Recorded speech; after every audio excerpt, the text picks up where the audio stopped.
Hi అండి. కడిగి నీళ్ళు పోస్తున్నాము చెట్లకు. ఎంత పోసినా ఏం చేసినా వాడిపోతూ ఉన్నాయి ఎండకు. మిద్ది పైన ఎండ ఎక్కువ అవుతుంది.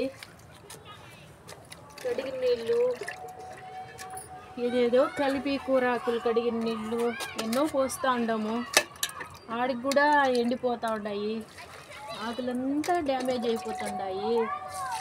బాధగా ఉంది ఈ చెట్లు ఇట్లా అయిపోతుంటే. ఈ చెట్టు చూడండి, ఎంత నీళ్ళు పోసినా ఎంత బాగా చూసుకున్నా కూడా ఎండకు ఇట్లా వాడిపోతూ ఉంది. అసలు ఎట్లా కాపాడేది ఎండకు అనిపిస్తూ ఉంది. ఈ ఎండకు ఎట్లా కాపాడుకునేది చెట్లని అర్థం కదా. మా ప్రయత్నం మేము చేస్తూ పోస్తున్నాము.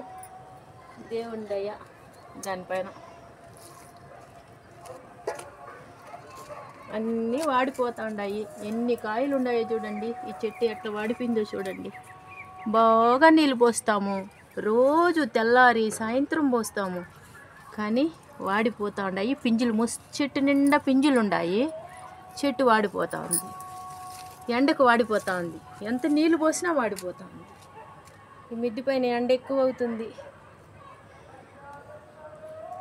బాధ అనిపిస్తుంది ఇట్లా చచ్చిపోతూ ఉంటే. చెట్ల గురించి బాధపడాల్సి వస్తుంది.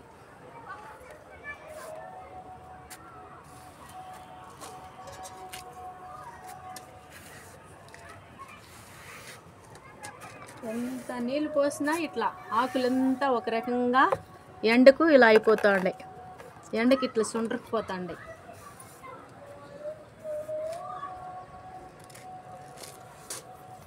ఇదిగో ఈ చెట్టు కూడా ఎంత బాగా నీళ్ళు పోసినా కూడా ఈ ఆకులంతా సుండ్రకపోతూ ఉండే. పైన నుంచి వచ్చే ఎక్కువ ఎండకు తట్టుకోలేక ఇట్లా సుండ్రకపోతాండే మిద్ది తోట కాబట్టి. అదే కింద అయితే తట్టుకునేవేమో. ఈ మిద్ది పైన ఈ గార కాలిపోయి ఉడుకొస్తుంది, పైన నుంచి ఉడుకొస్తుంది. ఈ ఉడుకు కూడా ఇట్లా అయిపోతూ ఉండే ఈ చెట్లు.